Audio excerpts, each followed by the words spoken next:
Assalamu alaikum wa rahmatullahi wa barakatuhu. Okay, it is 4 p.m. Alhamdulillah. Inshallah, we're going to begin. Bismillah ar-Rahman ar-Rahim. Alhamdulillah Rabbil Alameen. Wa afdalu salati wa atamu taslim ala Sayyidina Rasulullah wa ala alihi wa sahbihi wa sallam ajma'in. Okay, welcome back everyone to Tears of Love, Surah Hud. We're approaching the end of this magnificent surah. And we are up to verse 80. It's about 123 verses. So we're actually going to begin verse 80 today. So inshallah, hope all of you are here and have your mushafs open. Oh, I'm sorry. Let me get the video on. Okay. All right.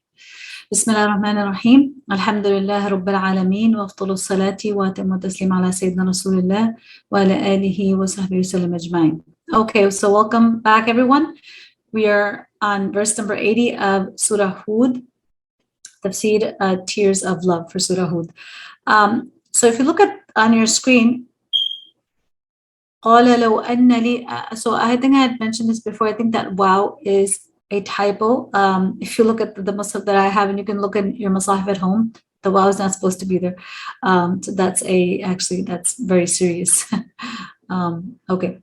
So verse 80, قال, he said, so who are we talking about? Lut alayhi salam said, okay, so we left off last week with Lut alayhi salam in an extremely distressed state with his guests on one hand. Remember, he had guests that were extremely handsome young men that had come asking him to host them as his guests. And Lut alayhi salam, being a prophet, being who he was, he could not say no to hosting any guest if a traveler asked to be hosted and asked for that hospitality. But at the same time, he was very worried about having to host them, because he knew that if his people found out that he is hosting these handsome guests in his home, they were going to come storming to his house. And that's exactly what they did, because of their desire for men.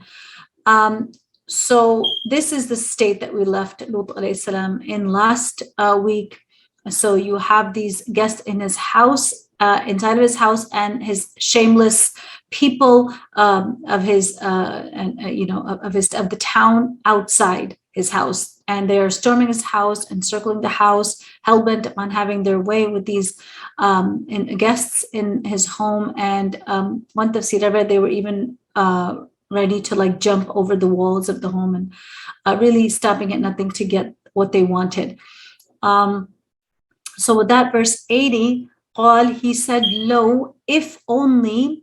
So lo is if in Arabic, and in is also if in Arabic. In, that is spelled with the hamza, with the kasra underneath it, noon sakina. So in as well as lo are both have the meaning of if in the Arabic language. However, lo is a more unlikely if.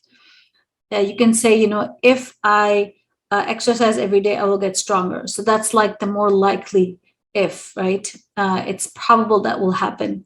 But if you say, if only I could go to the moon next week, that's a highly improbable, unlikely if. Okay, so that's kind of the difference. In English, of course, you would need the entire sentence to see which one it was. But in Arabic, you have lo used for the more improbable situations. Okay, so he said, and Lut alayhi salam said, lo, only if anna, that, li, with me, or for me, and if I possessed, bikum, with regards to you, quwwa, a strength, a power, a support. Or strength is a good way to translate it. Or awi, I could lean, ila, towards rukn, a pillar, a supporter, shadid, strong, powerful, mighty. Okay, so verse 80, he said, would that I had some power over you, or could seek refuge in a strong support. Okay, so here we see Lut alayhi salam desperately wishing that he had some type of help, some type of strong support against this onslaught of unrelenting transgression that he is facing in the storming of his home. So he's wishing that if only I had enough strength with me that would be able to combat and face this onslaught by my people against my guests. Or if only I had the backing of some strong group, or who could help me get rid of these oppressors that I'm facing. Remember, Lut alayhi salam had come from Iraq with Ibrahim alayhi salam and Sarah, right? Alayhi salam. So he was not part of this land that he was now in. He had immigrated from a far off land. He had no clan or tribal backing in this foreign land. So he was wishing that he had a way to defend his guests, because of course it was considered shameful to not be able to protect the honor of your own guest that was in your home, right? I guess and so good for the afternoon. I will follow up on the that I have here. If Sister Aisha could please mute everyone. Leadership just Jazakumullah khairan. So Sayyid Qutb rahimahullah, he mentions how Lut alayhi salam is actually saying this to his guests. Oh, I wish that I had strength to resist my people. If only I could rely and lean on some strong support. He's actually saying this to the angels, okay? Because they're these young men that he has with them. He wishes he could defend them. He's addressing them. So he did not feel at all that they were strong, right? That they could provide any type of support. Rather, he expresses here his seemingly unrealistic wish, contained in the situation, the statement, the choice of words. He expressed his seemingly unrealistic wish for support from them or from somewhere else. There's a narration in the collection of Tirmidhi, rahimahullah ta'ala, where the Rasul is attributed to have said, "May Allah have mercy upon Lut. Certainly, he had certainly sought refuge in a strong pillar when he said, would that I had strength to overpower you." Then he recited this verse, sallallahu alaihi wasallam, or that I could take myself to some powerful support. So Allah, and then the hadith continues, so Allah did not send a prophet after him except among a high-ranking family among his people. So here, the Rasul sallallahu alaihi wasallam in a longer narration is remembering, his various brother prophets. So he mentions Yusuf alayhi salam at the beginning of the narration, which I did not narrate. Inshallah, we'll get that next time, hopefully, when we start Tafsir Surah Yusuf, inshallah, then in a few weeks. And then he mentions sallallahu alaihi wasallam Lut alayhi salam, so asking, may Allah have mercy upon Lut, and then he mentions this verse. And it is said that after that, Allah subhanahu wa ta'ala did not send a prophet after him, after Lut alayhi salam, except in a high-ranking family among his people, someone who had tribal backing, like the Rasul sallallahu alaihi wasallam. Although he was, many of the Quraysh did not believe in the Rasul sallallahu alaihi wasallam in the Meccan period. However, they were not able to harm him severely because of the tribal backing, the support.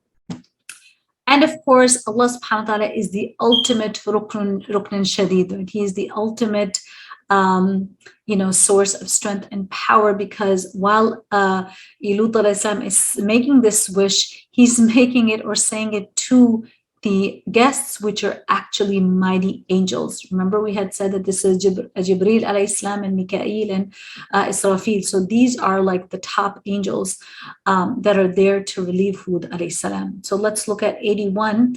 We're going to see them disclose their identity and bring some comfort to Lut alayhi salam. Qalu, they said, verse 81, Qalu, they said, Ya Lutu, O Lut, inna, indeed we, Rusulu, the messengers, Rabbik, your Lord, messengers of your Lord, indeed we are messengers of your Lord, Len, they shall surely not, Yasilu, reach, Ilayk, be able to reach you. Okay, Yasilu, reach, Ilayka, towards you.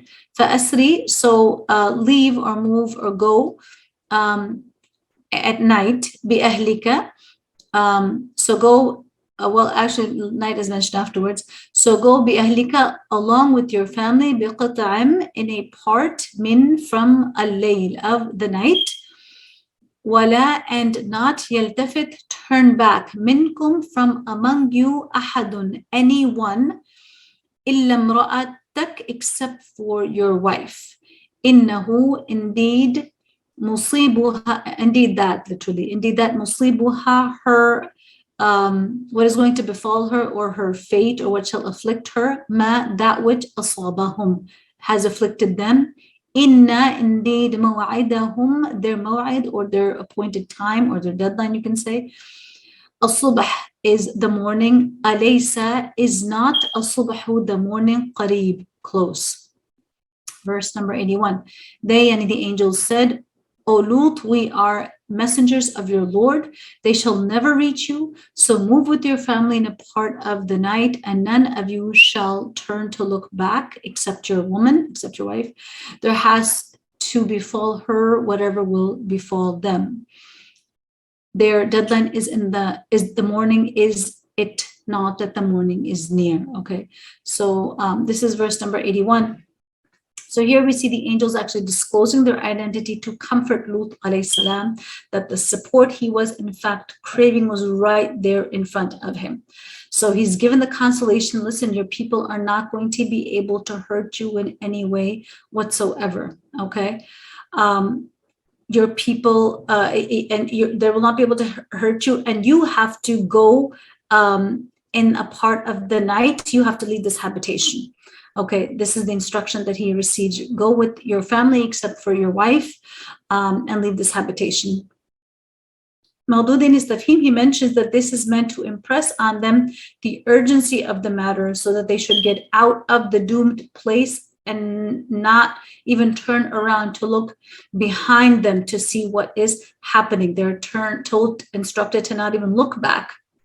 They were warned lest they should be attracted by the loud noises caused by the explosions and the wailing of the people, and then thus lag behind because of that in the territory that had been marked for the punishment to overtake it. So it's clearly they're instructed to not turn to look back. And we also have this mentioned in the biblical account, right?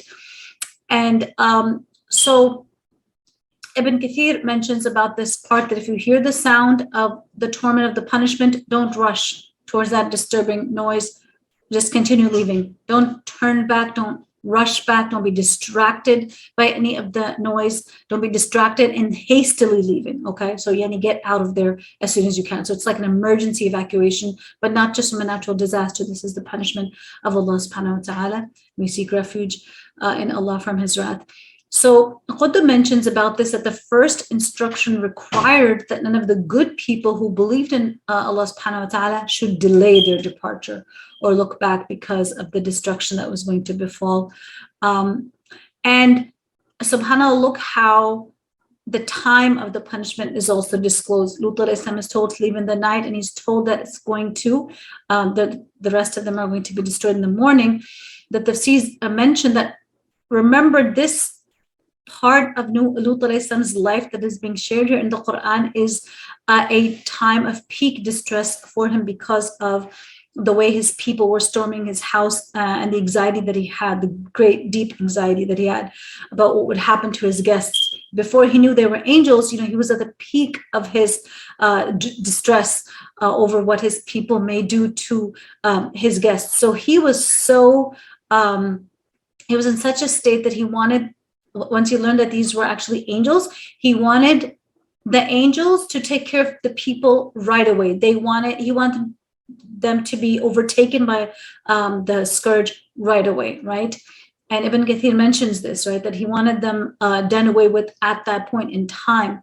But this was the response of the angels, إِنَّ مَوْعِدَهُمُ الصُّبْحِ, that indeed their maw'id, their appointed time, is the morning. So subhanAllah, everything with Allah has an appointed time. And then the rhetorical question, لَيْسَ الصُّبْحُ بِقَرِيبٍ, is not the morning like, isn't it close at hand? So this rhetorical question is meant to help Lut alayhi salam relax. Their end is near. Once the morning appeared, Qutb mentions, God would cause Lut alayhi salam's people to suffer by his own strength. Remember the strength that Lut alayhi salam felt he lacked? God would make them suffer by his own strength, what could never have been achieved by the strength that Lut alayhi salam had wished for. This is what Sayyid Qutb mentions. And also we see in this verse, the fate of the wife of Lut alayhi salam is disclosed to him, that she is going to be left behind. She is going to perish with the others. And the Tafsir actually mentions how she was actually the one who had informed her people when these guests came to Lut alayhi salam and were in his house. So that's how it was through her that the people found out that these handsome men are visiting or staying with Lut alayhi salam, her husband, right? So tragic. She's unfortunately the one that goes and informs them, and then they storm the house. So Ibn Kathir, when he mentions this part about that, except for your wife, what does that mean? Most of the scholars say that this means that she would not travel in night with them, because the instructions are being given for him to leave and a part of the night with his family and don't turn around except for your wife. So what does that mean?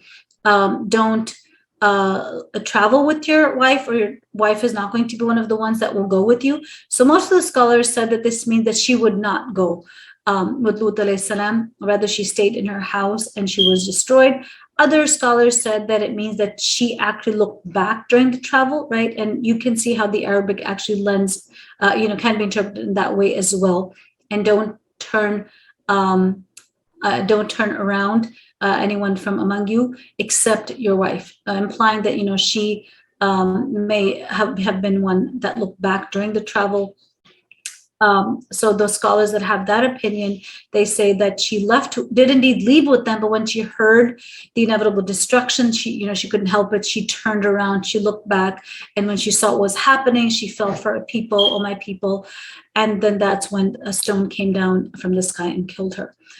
So Mawdudi rahimahullah ta'ala, he mentions in his tafsir how the doom of Lut alayhi salam's wife is actually the third incident that is related in the surah to serve as a lesson that no relationship, no matter how close it is, can deliver a person from the horrible consequences of their own sin. As we know from Surah Al-Najm, La taziru waziratun wizra ukhra.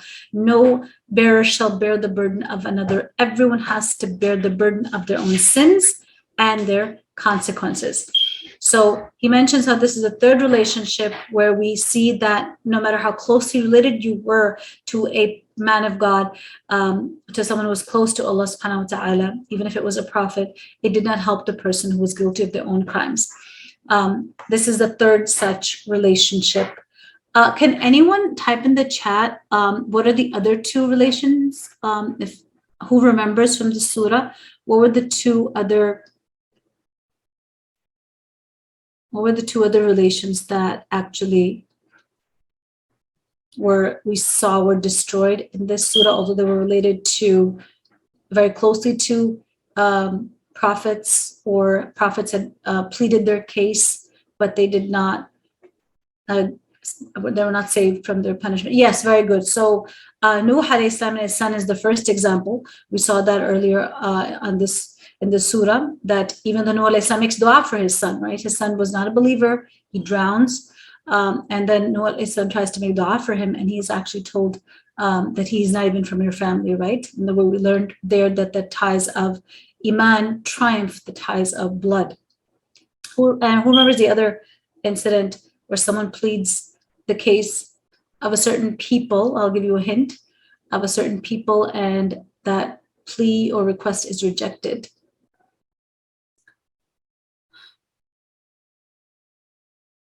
Yujadiluna fi qawmi Lut. Anybody remember what that means? And he began arguing with us with regards to the people of Lut. Okay, so no one remembers the second one. Yes, Ibrahim alayhi salam. Okay, good. So you got both. Jazakallah khair. So yes, remember Ibrahim alayhi salam actually started arguing once the messengers came, these very messengers, the angels, that we're going to destroy the habitation of Lut. And Ibrahim alayhi salam begins to argue against that. And even though he is Khalil al-Rahman, he is the Khalil of Allah, his plea is not accepted, right? The Qawm of Lut is destroyed. And this is the third incident where we see the wife of Lut alayhi salam herself, a wife of a prophet, is not exempt from the punishment. Now realize this entire conversation that Lut alayhi salam is having with the angels, and the angels telling them that we are the messengers, go with your family, no one look back, and this is what's going to happen, and it's going to happen in the morning. This whole conversation is taking place while the angels are still inside the house of Lut alayhi salam. And he had been trying to repel his people, right? Who were bent upon coming in by any means necessary to overtake his guests. So Ibn Kathir says at this point, the Jibreel alayhi salam, remember one of the three angels is Jibreel alayhi salam, he comes out towards the people and strikes them in their faces with his wing, and this blow causes their eyes to become blinded, and they retreat, unable to see the way.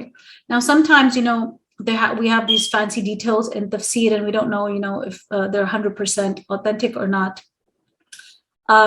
But subhanAllah, this particular detail from Ibn Kathir is actually, its backing comes from Surah Al-Qamar, and I was actually quite shocked to learn the meaning of this verse, which I had not understood in this way before.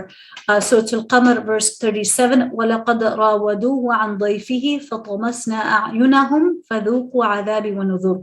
And they even demanded his angel guests from him, so we blinded their eyes, and they were told, taste then my punishments and warnings. So actually we have this incident, there's a reference to it in Surah Al-Qamar, verse 37, and speaking about Qawmi Lut and Jibreel alayhi salam, actually the blow that he strikes upon the people, and it is at this point. So you see how the Quran really is the best tafsir of the Quran. One ayah teaches us about the next. Okay, let's look at verse 82.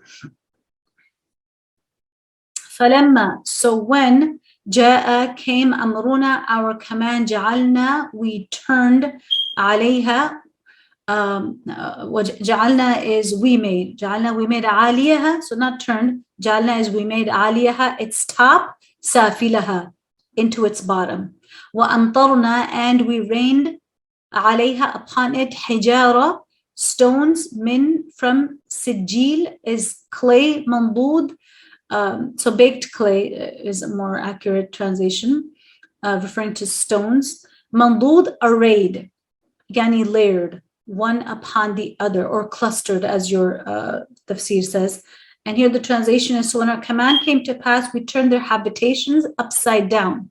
We turned the habitations upside down, and rained on its stones of hard clay, one over another. Astaghfirullah. Here we're going to look at some of the details of the terrifying punishment. Literally, Allah subhanahu wa ta'ala's command was that the cities, the habitations be turned upside down, like literally. And we find a lot of details actually about the particular stones that were rained upon them. It was a unrelenting shower of stones that was part of the punishment that Lut alayhi salam's people received. And the stones were sijilin mandud, right? So here we have stones of hard clay or baked clay. Imam Bukhari rahimahullah remarks that sijil refers to something that's big and strong. And we also know from other explanations that they were pointy. Okay, so this is something that's really going to hurt. Okay, they're big, they're strong, they're stones, obviously, they're pointy. And when you bake something, it hardens, but what about its temperature? It becomes extremely hot. So Sheikh Saadi explains how sijil actually refers to extremely hot stones, okay, that have been baked at extreme temperatures, right? So, excuse me, where's the entrance? Yes, the entrance over there. Mute yourselves. I can ask admin to please mute everyone. Jazakallah khair.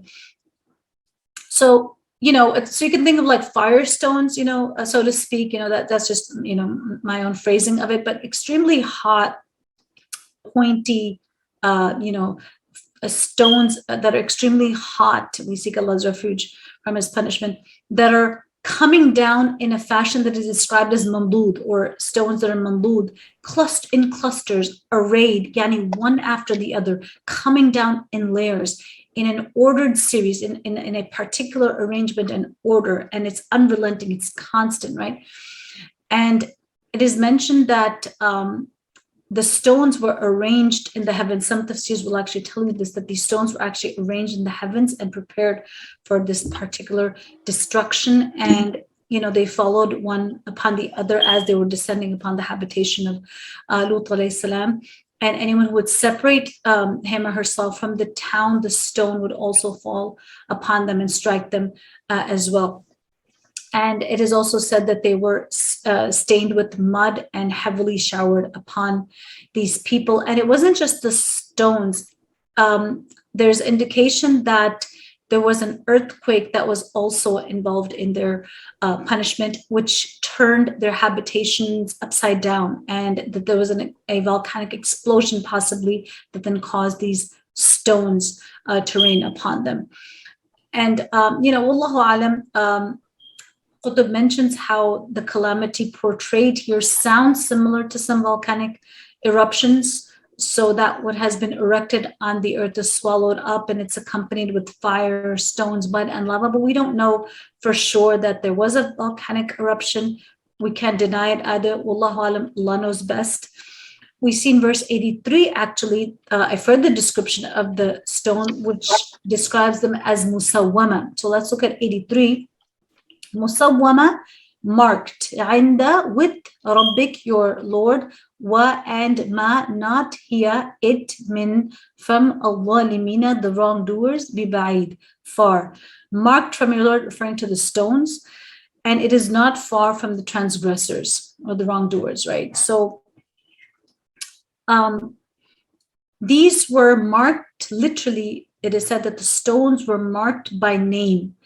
Each was meant for a certain individual. Each was marked by name to strike a particular person. It was specified to do a particular act of destruction or to hit a particular offender. And so Ibn Kathir mentioned the same thing, that they were marked and sealed, all of them having the names of their victims written upon them. The shower of stones, he said, descended on the people of the town and various villages around it. So it's relatively large habitation. It wasn't just one small area. No, it's multiple habitations. One of them would be, one individual would be speaking to another, and a stone would strike him from the sky and kill him.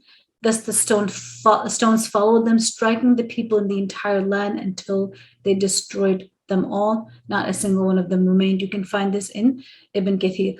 And وَمَا هِيَ مِنَ الظَّالِمِينَ بِبَعِيدٍ, and such a, in your translation says these stones are not far from the wrongdoers. Really, such an adab, such a punishment is not far from the wrongdoers, from the transgressors. You will find multiple references of the nature of the punishment that befell Lut alayhi salam's people in the Quran. We already mentioned some, also in Surah An-Najm, verses 53 to 54, وَالْمُؤْتَفِكَةَ أَهْوَى, referring to, and it was he, Allah subhanahu wa ta'ala, who turned the cities upside down, referring to the habitations of Lut alayhi salam. فَغَشَاهَا مَا غَشَى, how overwhelming was what covered them, referring to the shower of stones that covered these people. And the description given is that Jibreel alayhi salam actually took the habitation on his wing and took it up towards the seventh sky. This is in Tafsir Tabari. فَرَفَعَهَا مِنْ الْأَرْضِ السَّابِعَةِ بِجَنَاحِهِ, I'm sorry, from the earth. He took it up from the earth and he turned it literally upside down. So literally that the top part of the earth of their habitation became the bottom part. And you can read about the Dead Sea on your own. So literally this, Maududi says, was meant to warn the workers of iniquity who were engaged in their evil work, as if to say you should not consider yourselves immune from punishment, as though it were far from you. If it could visit the people of Lut alayhi salam, it could overpower you as well. Neither the people of Lut alayhi salam were able to defend themselves, nor can you frustrate him now. So this is a warning to all transgressors at all times, that there should be no delusion regarding Allah's punishment for those who are unrepentant, for those who unrepentantly persist in their transgression, openly deny and challenge the messengers or their message, and continue unapologetically on the path that is not pleasing to Allah subhanahu wa ta'ala. So the lesson for us, the mindset that this should inculcate in us, is that never feel secure from Allah's punishment. Yes, we don't have whole-scale punishments the way that we used to have in the past. This is, alhamdulillah, a blessing of Allah that He will not do this to the Ummah Muhammad sallallahu alaihi wasallam. There will be no wide-scale, whole-scale extermination or annihilation of the Ummah as a whole. But personally, no one should feel secure from the punishment of Allah subhanahu wa ta'ala, especially when we are committing sins and not repenting from those sins, persisting in deeds that are displeasing to Allah subhanahu wa ta'ala, and then not being active in, following that up with repentance and remorse. Okay, let's look at verse 84, where the discourse changes now to Shu'aib alayhi salam, who was sent to the people of Madian. Wa and ila to Madian,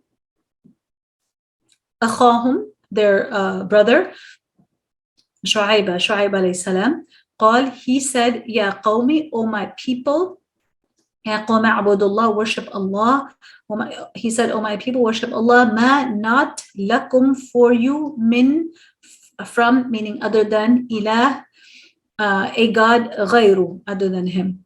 Wa, and la, do not, tanqusu, decrease or shortchange, al-mikyal, the measure, wal-mizan, and the weight. Inni, indeed, I, arakum, see you, bi khayrin, in good, or in khayr, or you're okay, in well-being. Wa, and inni, indeed, I, akhafu, fear, alaykum, upon you or over you, adaba, a punishment, yawm, a day, muhit. Muhit, something that encompasses or encircles, okay? And let's see how your translation is any different. And to the people of Midian, we sent their brother Shu'aib. He said, O my people, worship Allah. You have no God other than him, and do not give short measure and weight. I do see you in prosperity now, but I truly fear for you the torment of an overwhelming day.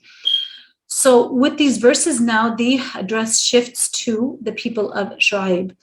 The people of Shu'aib, who again calls his people to what all the messengers have begun their call with, which is the call to Tawheed, right? So Ibn Kathir mentions how his people were a tribe of Arabs who lived between the Hijaz and Sham, right? So in their area, Palestine, and their land was the same name as their tribe. So it was the land of Madian, and in the land of Madian lived the tribe of Madian. Okay, so it's the same thing. And Shu'aib alayhi salam was the noblest of lineage among them. So we always see that you have messengers chosen from the best among the people. So this was something really important, right? That the messenger be the best among them, the most noble of lineage. Less reason for, the wisdom being the less reason for the people to doubt them or reject them, but they did it anyway. This is part of Allah completing the hujjah, of course.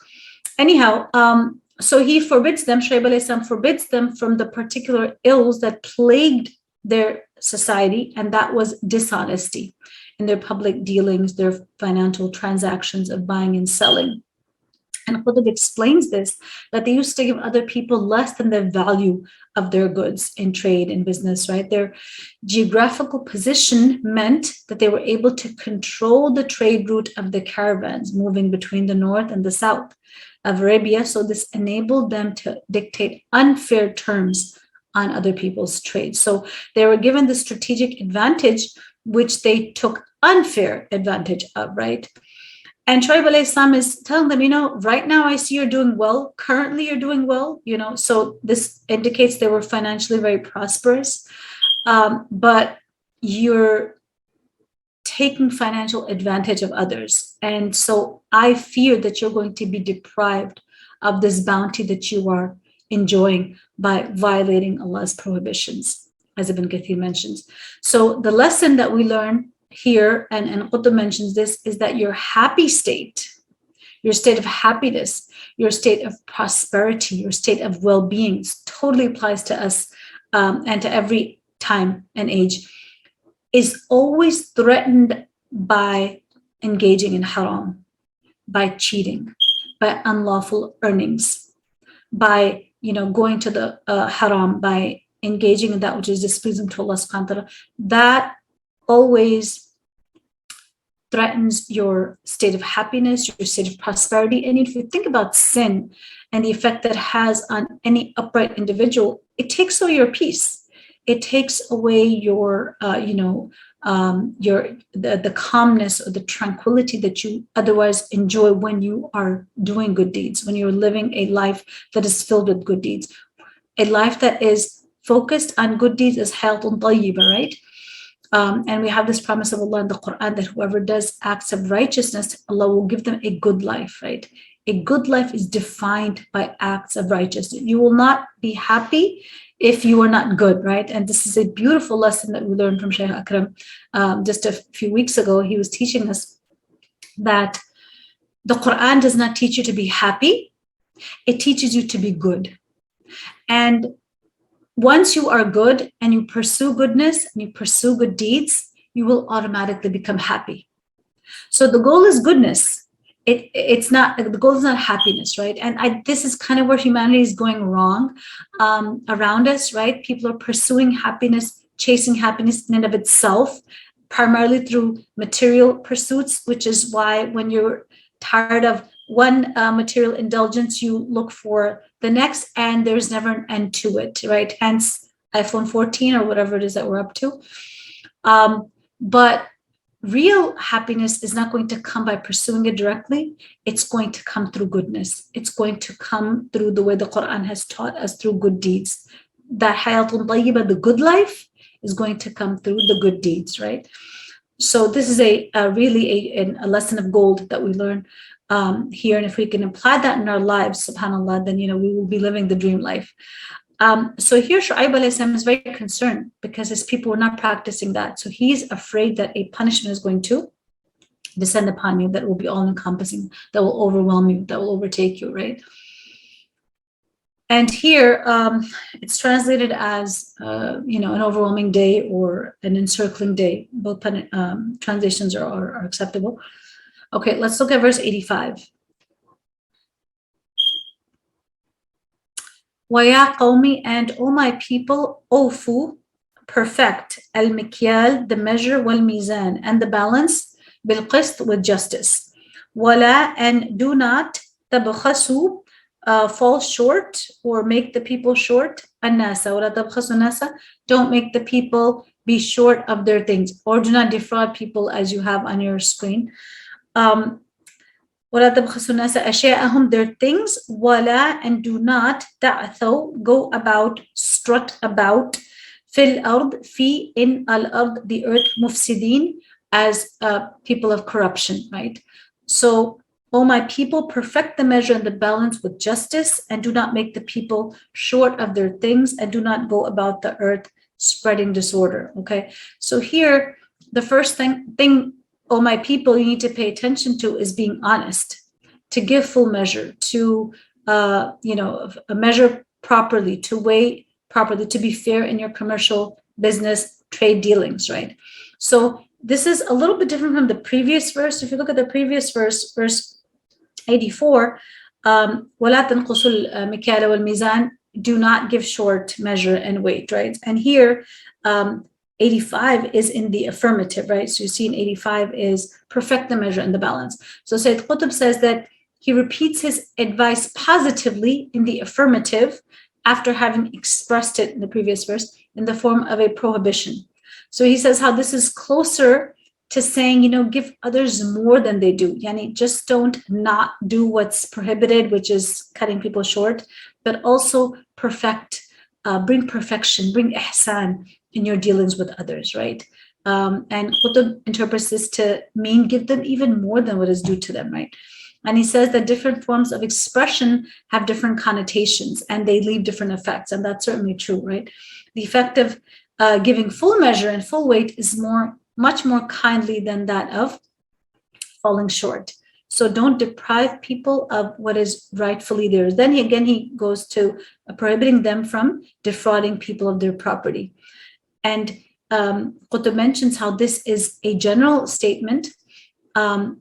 It's not limiting itself to just measuring and weighing in just the financial business field, but it stresses to be fair in everything, right? When it comes to things that belong to others, when it comes to interactions with others, don't just do the bare minimum. Don't just be just, but have ihsan, go the extra mile, right? And this applies to our interactions with others, the personal qualities that we therefore develop when we practice ihsan, right? And so this is something that, of course, the Quran calls to, right? To go the extra mile, to have that ihsan. And he also mentions when people suffer maltreatment in respect of what rightfully belongs to them, what is this going to result in? Bitterness, grudges, despair, right? We see this in our relationships. And of course, it happens at home and, in business and corporations. Such feelings can only ruin society and destroy social links as they adversely affect the conscious. They affect our conscious, they affect our hearts. And he ends his explanation, Sayyid Qutb, by saying they leave no room for anything good in life. If you don't feel safe with others in how they're going to treat you, if you think, imagine a society where you feel everyone is out to get you, and people from back home come and share their experiences when they come from certain countries. They say that literally they feel that everyone is out to get them. Everyone is only looking out for their own interests. When no one has your back, when you are vulnerable, to everything, to everyone around you, is that going to leave any room for any good in life? Will that leave any peace of mind? Is there any type of emotional, financial, societal security? So this is his instruction. Don't live like this. And don't go around spreading corruption in the earth, spreading chaos all around you. So what we also learn, something that the people of Shuaib alayhi salam used to do, along with this dishonesty and corruption that they had in business dealings, they also used to spread public disorder in the form of highway robbery. They would sit around and commit highway robbery along the roads. This is in Ibn Kathir. And so Sheikh Saadi tells us very, very insightfully regarding this command to not spread corruption, mischief in the land. He says that persisting in sin ultimately ruins one's deen. And this is something we want to apply completely to us, right? If we persist in a lifestyle of sin, what is that going to do? You're going to lose your deen, right? It's going to corrupt your belief system. When sin becomes the normal lifestyle of an individual, how is that going to affect their belief system? It doesn't really matter after a certain point what you believe internally if it's not being expressed in any form of khair for yourself, for your akhirah, for others around you. And this is what he says. Persisting in sin ultimately ruins the deen, corrupts one's belief system, and ruins the life and enjoyment of this world, including destruction of rizq, and ultimately destroys your children, the next generation as well. I mean, if this is what you have, as parents, as elders, as leaders of society, if this is where they're at, corruption and persistent sinning, and they're the ones that the younger generation is looking up towards, what is that going to bode for the society? And we can contrast this with what we have learned throughout the Quran and our tafsir, is that once people are obedient and adopt the path of faith and iman and taqwa, Allah says that He will open up the gates of the heavens for rizq for them, right? So when we do the opposite, when people engage in the opposite, lack of iman, lack of taqwa, prevalence of sin, that's going to tighten those, that's going to close those doors. It's going to tighten life around you so that you will have to work so much harder for that rizq, and you will not get any more of it than has been predestined for you. We ask Allah subhanahu wa ta'ala for afiyah and for barakah. Okay, let's look at verse 86. This is a beautiful teaching of Shuaib alayhi salam. Baqiyatullahi khayrun lakum in kuntum mu'mineen wa ma ana alaykum bihafiz. Baqiyatullah, whatever is left by Allah, right? Khayrun lakum, khayr, better, lakum, for you, in if kuntum, you indeed are mu'mineen, believers. Wa, and ma, not ana, I, alaykum, over you, bihafiz, a watchman or a guardian or a keeper. Whatever is allowed by Allah to retain lawfully is better for you if you are believers, and I am not a watchman over you. Okay, baqiyatullah, this is actually a beautiful phrase. Like we say baqi, and Urdu we have this as well, that which is remaining, right? And baq in Arabic means the same thing, right? That which remains. So baqiyatullah, it's a beautiful phrasing of what is left by Allah for you of khair, the gains that Allah has allowed for you to retain lawfully of good, of halal provision, after you give the people their rights. That is better for you. This is one of the most beautiful teachings, subhanAllah, that we've come across. And Tabari, rahimahullah, one of the earliest mufassirin, he states, this means what you gain from your successful business dealings, in which you have given just measure, is better for you than wrongfully taking the wealth of the people. It sounds like, it sounds very obvious. We take it for granted. But what it's saying is that whatever Allah has made permissible for you, that amount, that much, that portion is so much better than all that other excessive surplus portion that is attained through haram. So do not be greedy about something that in fact you never needed in the first place, because we never needed haram. We want more because we tend to be greedy as human beings, but understand right now, we never need more when that more is haram, when that excess, that surplus is going to come at the expense of someone else or through a means that Allah has forbidden. What you think is better for you to be gaining through haram ways is in fact not better, right? Just like in Surah Al-Ma'idah, verse 100, قُلْ لَا يَسْتَوِي الْخَبِيثُ وَالطَّيِّبُ وَلَوْ أَعْجَبَكَ كَثْرَةُ الْخَبِيثِ. Say, not equal are khabith and tayyib. Even though the abundance of khabith may please you, right?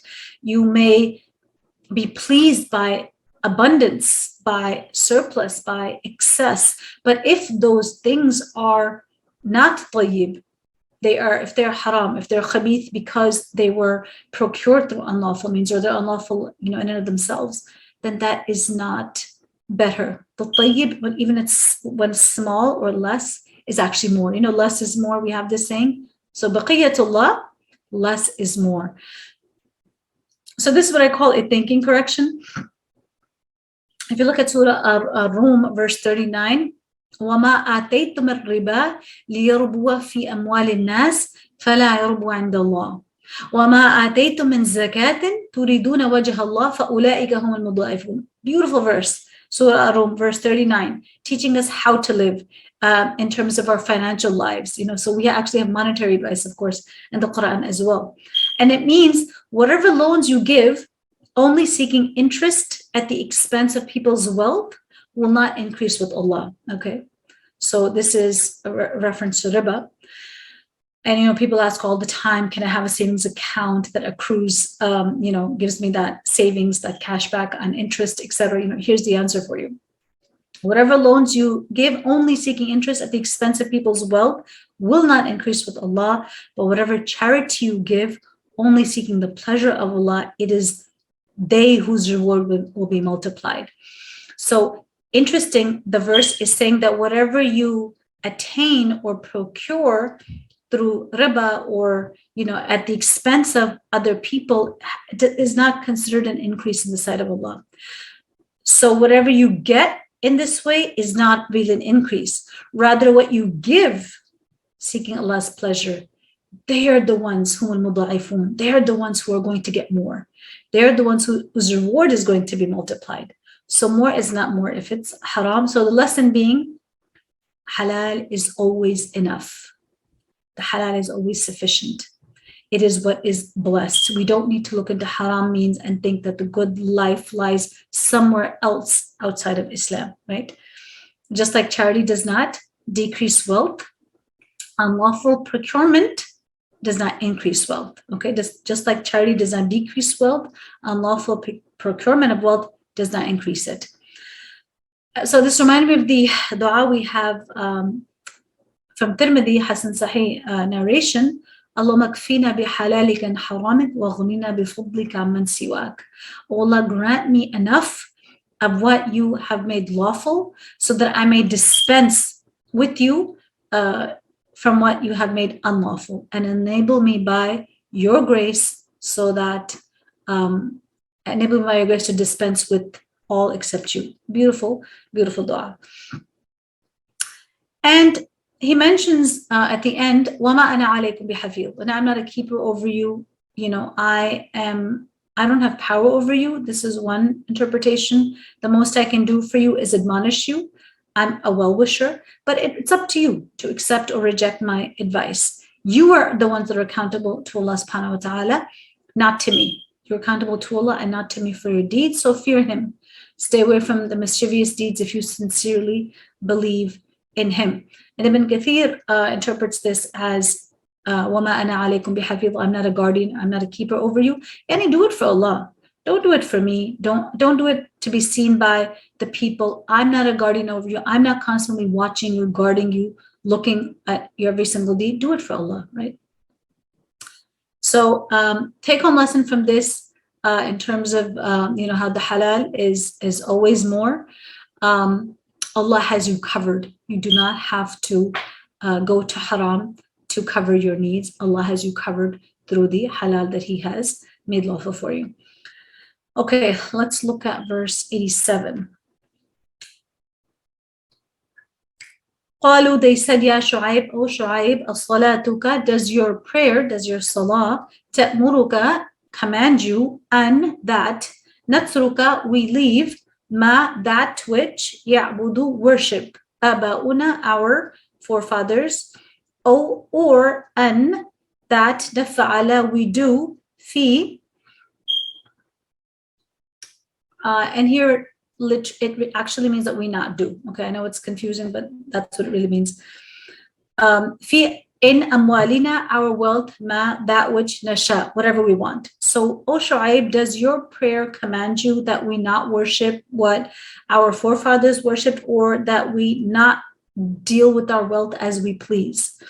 Innaka, indeed you, la anta, indeed you, again for emphasis, al-halim, wisdom, al-rashid, guidance, any the person of wisdom and guidance. So your translation here, they ask sarcastically, O Shu'aib, does your prayer command you that we should abandon what our forefathers worshipped or give up managing our wealth as we please? Indeed, you are such a tolerant, sensible man. This translation is probably a little bit better. They said, O Shu'aib, does your salah command you that we should forsake what our fathers used to worship, or that we should not deal with our wealth as we please? You pretend to be the only man of wisdom and guidance. So that's last sentence is actually better translated here. You pretend to be the only one of wisdom and guidance. So they're very turned off by Shu'aib alayhi salam, right? And they make some actually surprisingly very modern comments. If you look at it, they make some very, very modern comments, right? Like, does your prayer command us to, leave off these gods? Like, does your prayer require that we not commit shirk, that we turn to tawheed? Like, does your salah, your deen, your practice of your deen dictate tawheed and leaving off what our forefathers worship? And does it dictate our financial transactions? Like, they didn't understand the relationship between salah, which they were focusing on among the ibadat of Shu'aib alayhi salam. They picked salah and said, what does this salah that you engage in have to do with the rest of our lives? Why are you telling us what to do? Does your salah command you that now you start dictating to us the other parts of our life? Like, don't we have the separation of, deen and dunya? Don't we have the separation of church and state, so to speak? So Mawdud rahimahullah ta'ala, he says insightfully, this taunting question was an expression of the feelings of hate these ungodly people had against the salah of Shu'aib alayhi salam, right? They selected the salah as a target of their taunt because it is the first and foremost outwardly observance of true deen.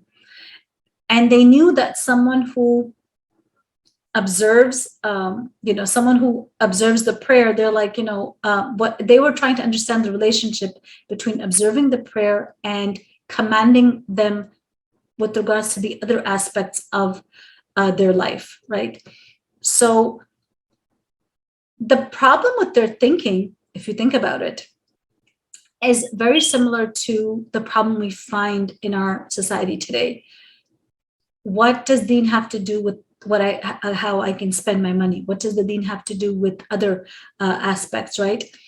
And Thawri mentions that they were speaking in reference to the payment of zakah, right? So there's actually a mention of how they did not want to give zakah, or they were referring to zakah, its payment, when they made this statement, right? Wallahu alam, Allah knows best. The mistake that they made is that they thought they were the owners of their wealth. And this is a mistake we also make today. We think we are the owners of what we possess. But if you step back for a moment, our relationship to Allah is that of master and slave, that of Rabb and Abd. Who, in fact, then is the owner of all that we seem to possess? We are, in fact, only the trustees, and everything that we have is a blessing from Allah subhanahu wa ta'ala, and therefore a test. And part of the test is to remember who the wealth, who the possessions, who these blessings actually belong to, right? So we are simply stewards, we are simply guardians. These are just amanat that Allah subhanahu wa ta'ala has given to us for an appointed time to see what we're going to do with them.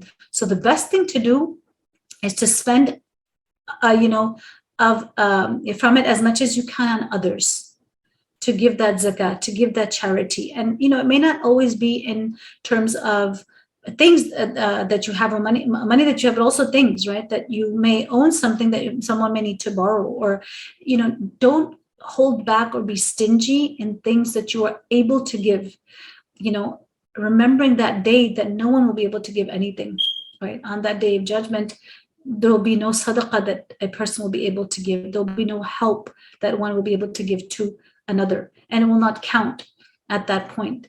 But right now, whatever we have, whether it is an item, it is money, it is anything that you possess, you think you possess, right? But actually, in fact, they're amanat from Allah subhanahu wa ta'ala. If you could help anyone with anything you have, then actually you have used that thing, you have spent of that thing in a way that will eternalize your reward. That will become a source of eternal benefit to you. So why own something or possess something or have something in our guardianship and then not get the most out of it? So whenever someone asks you for something and you feel that stinginess inside of yourself, you feel that shuh, that internal greediness coming in, kick that impulse back, right? Shun that impulse and try to remember that we are not the owners of what we possess. Allah subhanahu wa ta'ala is the true owner. Maududi rahimahullah ta'ala, he comments on this. Our deen is not related just to the salah. Our deen is all encompassing. It has everything to do with other aspects of our lives, so that we are not free to do whatever we want in other areas of our lives, right? Submission is submission, not just in salah, but also in how you spend your money, how you spend your time, how you dress.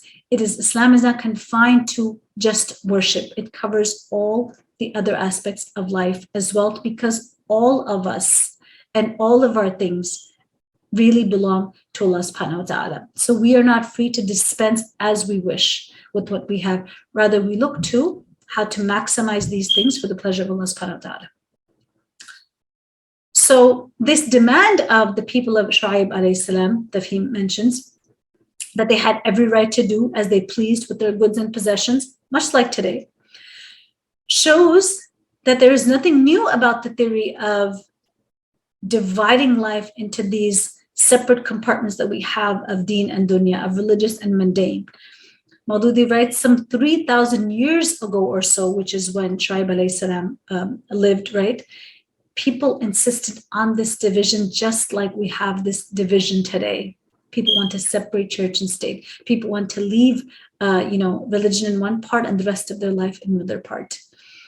So Maududi mentions how we should not think this is a product of the enlightened Western mind. This is not a product of modernity. This is not an indication of progress that want to separate religion from state or religion from the rest of our lives. Rather, this is as ancient as 3,000 years ago or more. So this is not, sorry to burst the bubble, but this is not the result of some, intellectual evolution. It is clear that it is not light, but darkness, he says, which prevailed with the same intensity thousands of years ago as it is today, that the conflict of Islam against it is also as old as that, right? So this is nothing new. This is what the people were saying back then. And they end their discourse by saying, إِنَّكَ لَأَنْتَ الْحَلِيمُ الرَّشِيدُ, indeed you are the, you're So the way your translation on your screen is, it's a literal translation, which means indeed you are surely the most forbearing, the most, upright. But they're actually being sarcastic. They're actually trying to find further fault. They're really saying, you think you're the only one who knows what's going on? You think you're the only right-minded among us who understands all matters properly. You're the only wise one with upon guidance, and all of the rest of us are deluded and corrupt. Is that what you think? This is what they're really saying to Shu'aib alayhi salam. This is really the question that they're asking in the form of a remark. And unfortunately, the answer was yes. Unfortunately, the answer was yes, he was in fact the only correct-minded, upright thinking. They were not. They were wrong. And this is the stupefying effect of being in the majority and thinking, because you're thinking the way everyone else is, you have some type of mental protection that seems, to be there, even when the majority is grossly mistaken. Just because you're part of the majority way of thinking, you tend to have this impression that you are correct. You must be correct, right? And on that note, we're going to conclude with an announcement of our newest program, inshallah, starting this Friday, which is going to be a monthly series called Thinking Muslim. And I don't mean thinking as an adjective for the word Muslim. So not a thinking Muslim, or not a Muslim who thinks, but thinking Muslim as in the verb. How do we think Muslim? And this is something we strive to do in our tafsir classes. And we're going to, inshallah, allocate a separate series to this. It will be, inshallah, available on Zoom, and we're going to have it live in the local masjid here at Masjid al-Wali in Edison, New Jersey. It will start, inshallah, this Friday at 7:30 p.m. The flyers should be circulating. You can register on Zoom if you can't make it in person. So there we're going to actually unpack our thought patterns. Am I thinking like a Muslim? How can I be sure?